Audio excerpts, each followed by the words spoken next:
A CLIN apresenta dúvidas do diretor do hospital. Pode falar, diretor. A calibração do equipamento médico venceu. Será que eu tenho de suspender o uso?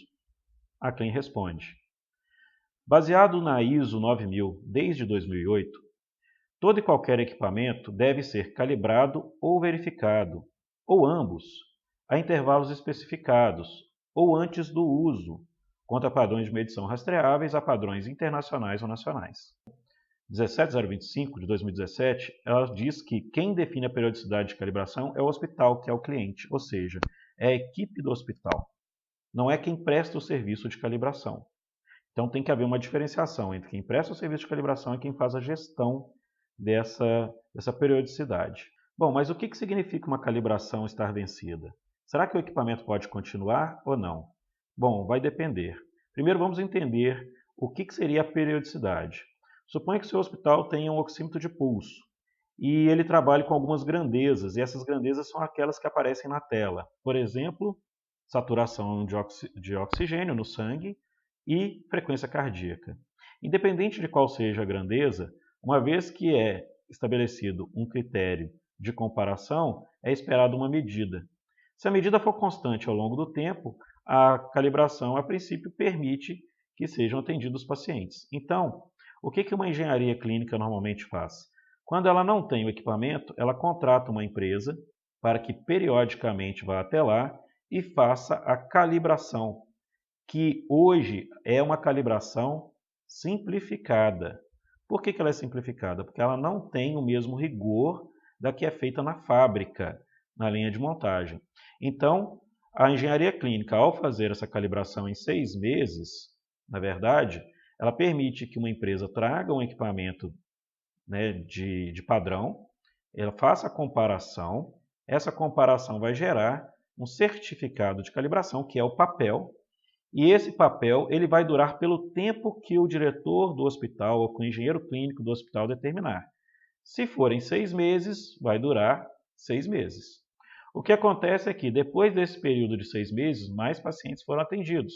E aí você faz, né, chega a data da calibração, o certificado papel está vencendo e fica aquela dúvida, será que de fato eu posso continuar atendendo ou não os pacientes? Repare que neste gráfico que nós fizemos, a medida se manteve estável ao longo de todo o tempo, tá? Mas há uma dúvida. Então, o documento de calibração ele pode ter vencido, mas o equipamento médico pode estar em bom estado de funcionamento. Aí fica a questão, e se você tivesse o padrão de calibração para tirar essa dúvida? Você poderia fazer a medida e com isso ter a certeza se pode ou não continuar atendendo, com custo muito baixo e bem rápido. Então esse sofrimento acaba, essa dúvida termina. Ok? Mas o que é verificação? Por que ninguém nunca falou disso antes? Se eu estou pagando hoje calibração simplificada, por que eu vou trocar por verificação? Bom, é porque, na verdade, a verificação e a calibração simplificada são a mesma coisa. Tá? A calibração simplificada, ela olha diretamente aqueles pontos chaves do equipamento. Aquelas grandezas que aparecem, por exemplo, para quem opera o equipamento, o médico. Tá? Existem outros valores, outros rigores que são aplicados quando é utilizada a norma completa. Então, muitas vezes, o padrão de calibração que é levado até o hospital, ele não é usado na sua totalidade. Até porque, de fato, o prestador de serviço ele tem uma demanda para atender além da sua, então ele não fica muito tempo lá. Então, o que é verificação? É uma calibração simplificada, usada para testar se um sistema de medição ou medida materializada está em conformidade com uma dada especificação técnica. O procedimento de verificação é concebido para ser, ao mesmo tempo, de fácil aplicação e eficaz. Então, se o oxímetro de pulso ele mede saturação de oxigênio, eu vou testar a saturação de oxigênio. Se ele tem batimento cardíaco, eu vou testar batimento cardíaco. Eu não tenho interesse naquele momento de fazer, por exemplo, um teste de interferência eletromagnética. Né? Não é o caso. Esse não é o risco que nós estamos tentando gerenciar, né, dentro do nosso processo de gestão através dessas calibrações. Bom, e quando uma verificação é bem sucedida? pela aplicação de um ou dois padrões junto ao equipamento médico, que aqui nós chamamos de sistema de medição, são quantificados os erros de medição apresentados, que são comparados aos limites de especificação técnica ou aos resultados das últimas calibrações. O teste é bem sucedido se, nos pontos verificados, o desempenho do sistema de medição não ultrapassar os limites estabelecidos. Neste caso, o sistema de medição deverá continuar em uso. É aplicada uma etiqueta com o nome verificado no console do equipamento, com o período de validade da verificação em local visível. Essa etiqueta e o certificado que é gerado da verificação, que é uma calibração, são guardados como evidências de que, naquele período, foi feita a medida e foi feita uma avaliação se ele poderia ou não continuar em atendimento aos pacientes. Vamos ver isso da forma gráfica. Então, voltando ao gráfico, nós temos lá a grandeza, poderia ser saturação de oxigênio, com a unidade em percentual. A medida que nós desejamos verificar, por exemplo, em torno de 80%. E utilizamos o padrão do próprio hospital para saber se, de fato, essa medida está correspondendo a 80%. Se estiver, dentro de um limite superior e inferior que nós chamamos de tolerância, nós podemos emitir um certificado e isso é perfeitamente aceitável para a acreditação hospitalar e para a vigilância sanitária, porque as normas assim estabelecem. E se a verificação não for bem sucedida? Bom, lembra daqueles pacientes que foram atendidos durante o período em que o último certificado estava válido? Pois é, quando se faz uma nova calibração e ela não passa, significa que em algum momento houve algum tipo de problema. Então pode ser que alguns desses pacientes tenham sequelas, ou tenham sofrido um evento adverso, ou tenham algum tipo de consequência por conta da não calibração. Se isso realmente aconteceu, é preciso rever todos os pacientes. Isso dá um retrabalho para a equipe médica. Então, toda vez que eu tenho um equipamento médico que não passou na verificação, na calibração, ele vai ter que ser submetido a um procedimento de ajuste, que é uma ação corretiva, tá? E depois para uma nova calibração antes de retornar ao uso. E essa nova calibração já é uma calibração completa, para saber se de fato o equipamento não apresenta maiores problemas. Aplicação da verificação. Pode ser usado no dia a dia de um processo produtivo industrial, para frequentemente testar a confiabilidade dos meios de medição. É muito utilizado no âmbito da metrologia legal. Então, normalmente os auditores aí do IPEM, que visitam os hospitais, eles fazem, na verdade, a verificação. Então, fazer uma calibração simplificada, com foco no que é fundamental, já resolve o problema. Então, nós temos aí que este é um método usado pelo IPEM e pelo Inmetro, e por isso é muito seguro. Bom, e o que a ISO IEC 17025, que foi revisada ano passado, ela fala sobre verificação? Na verdade, o termo usado é checagens intermediárias a partir dessa revisão. Ela diz que realmente é necessário ter procedimentos documentados, assim como na calibração. Eles são praticamente idênticos. Tá? E a ISO ela também permite comparações intralaboratoriais, ou seja, dentro do mesmo laboratório, eu posso comparar um padrão com outro, um equipamento com outro. Ok? A fonte é Maria Helena, ela trabalha no CGRE, e ela fez um material, divulgação, falando sobre a revisão da 17025. Eu recomendo que vocês assistam, porque ela fala de muita coisa interessante, tá? Principalmente da imparcialidade dos laboratórios. Um detalhe importante é que a adoção da nova versão da ISO IEC 17025, ela poderá ser feita em até 3 anos para os laboratórios de calibração. E como fica a periodicidade após a verificação? Bom, você, gestor de tecnologia, um engenheiro clínico, um profissional de nível superior, de acordo com a RDC 02, pode usar o critério que você desejar. Eu tenho só que ter uma periodicidade. Eu posso fazer de 10 em 10 anos, ou seja, quando o equipamento chega e quando eu vou descartar o equipamento no final da vida útil. O meu problema é que, ao longo desse período de tempo, eu tenho ali a dúvida se os pacientes foram ou não foram atendidos com um certo nível de precisão. Okay? mas é possível. Então, a periodicidade ela pode ser fixa, baseados em manuais de fabricante, em recomendações do ECRI, da Anvisa, etc. Então, normalmente quando uma engenharia clínica começa e os equipamentos são muito bons, as marcas são muito boas, se usa a periodicidade do manual do fabricante. Não é necessário fazer nenhuma outra ação. Tá? Então, os melhores equipamentos médicos eles possuem grande estabilidade ao longo do tempo. Então, para que fazer uma calibração completa se eu posso fazer uma simplificada que já vai monitorar a indicação principal do equipamento? Então, você perde dinheiro fazendo calibrações sem necessidade. É preciso entender, então, como fazer essas calibrações. Bom, ainda continuando no tema da periodicidade, existem alguns modelos teóricos que, na indústria, permitem estimar com uma certa segurança a periodicidade de algumas manutenções via abordagem de confiabilidade. São alguns exemplos. O método A1. O que seguiria o método A1? Ajusta o intervalo de calibração em função do status do instrumento apresentado em sua calibração. O intervalo entre calibrações é ajustado considerando o grau de confiabilidade da medição e a condição de conformidade do instrumento. Quando o instrumento é calibrado dentro da tolerância, o período de calibração pode ser aumentado em 10%. Quando é descalibrado, o período diminui em 55%, assim sucessivamente até chegar num ponto em que é possível ter uma certa estabilidade do processo. O método A2 é similar ao A1. O método A3 ele também avalia as duas calibrações anteriores, a fim de tomar a decisão de como mudar ou não a frequência de calibração. O método A4 ele utiliza o estado de conformidade e o nível de confiança desejado e o número de ciclos de calibração já executados. Então é preciso verificar quantas calibrações já foram feitas ao longo do tempo.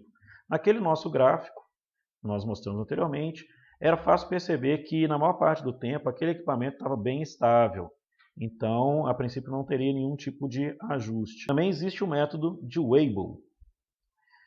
Utiliza o tempo entre as falhas para determinar o ponto de equilíbrio entre a manutenção corretiva e a preventiva. Em condições ótimas, pode dar aproximações dos valores de peça previstos frente à confiabilidade desejada. E existe o método de Schumacher, que envolve o comportamento dos instrumentos em calibrações anteriores, a sua periodicidade e o estado em que se encontram. Nesse caso, necessita de uma ficha histórica, ou a ficha vida, que todo sistema de engenharia clínica tem. Normalmente, dentro da ficha histórica, também é possível colocar se houve uma avaria, um dado conforme ou não conforme. Bom, qual é o problema desses métodos, a princípio? O método A1 é mais ou menos o que nós já tínhamos dito, do ajuste ali da periodicidade, para não deixar tão fixo mais. Tá? Mas e o resto? Nós temos uma limitação enorme com relação a Schumacher, Weibull, esse método A4 e todos os outros que fazem uso de histórico. Por quê? Porque esses métodos eles podem dar resultados errados e pouco confiáveis nos hospitais. Primeiro, porque no hospital, nós já sabemos, em torno de 60% a 70% das falhas são causadas por de utilização, falta de concentração, às vezes na utilização.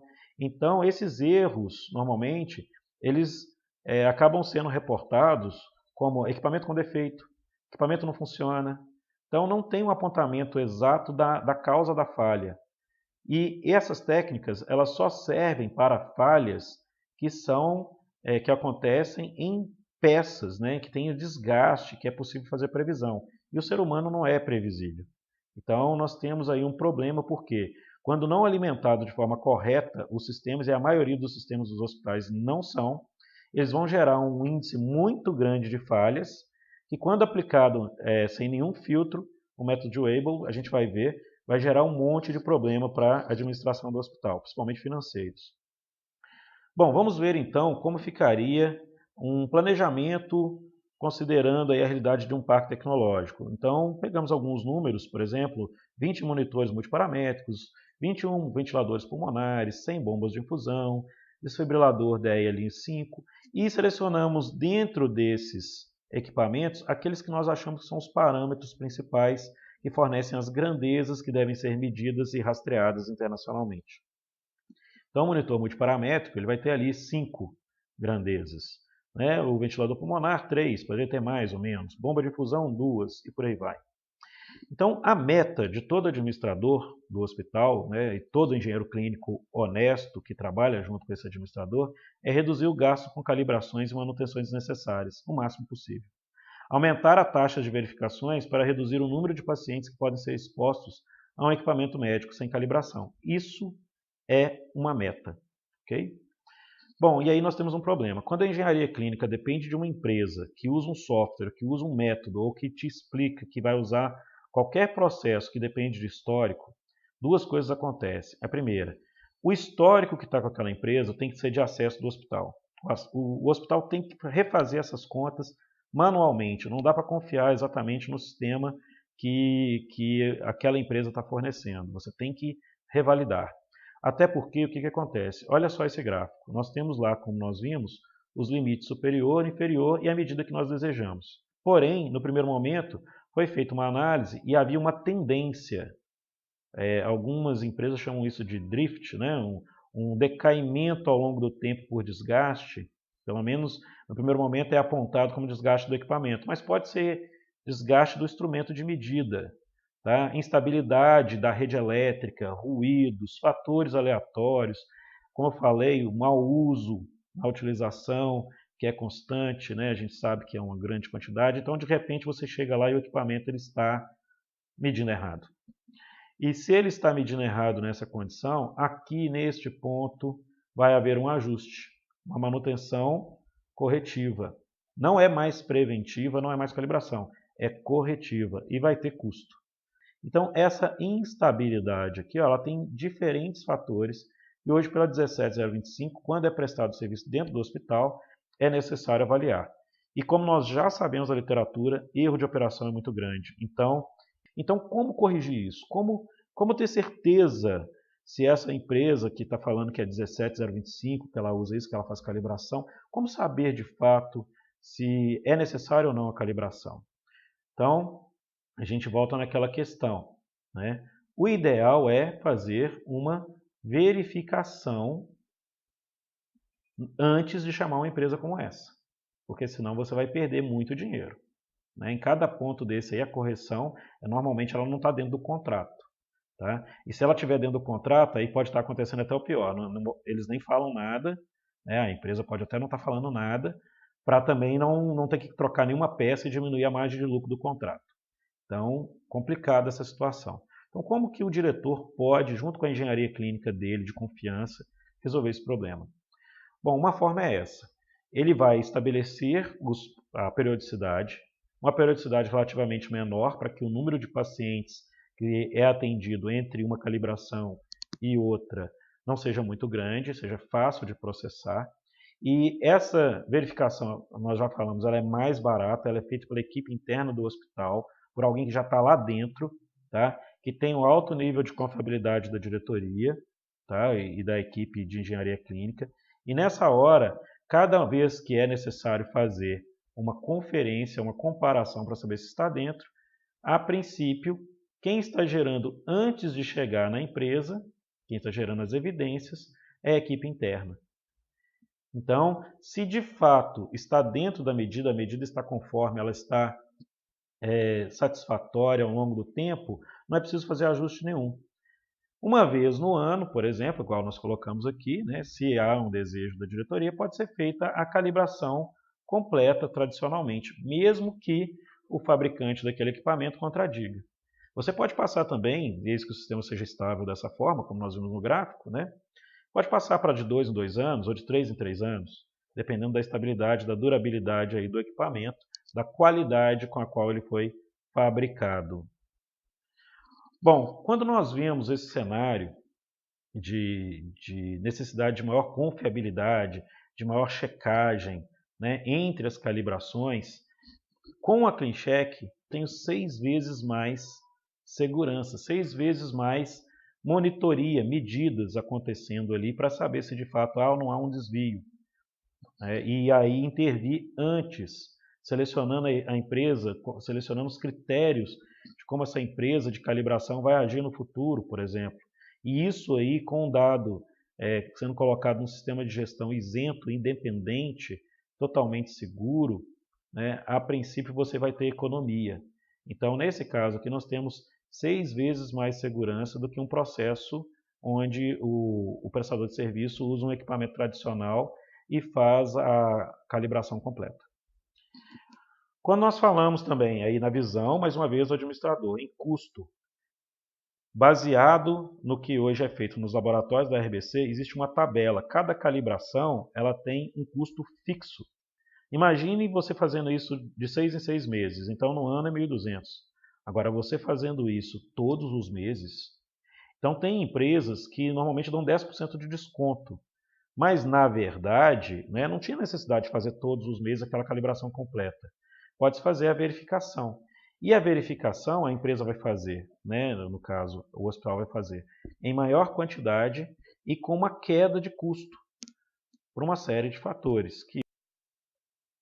Então, a redução de custo para a diretoria do hospital, quando faz uma verificação, até porque ela ganha flexibilidade de ajustar a periodicidade com dados fidedignos, é de 85%.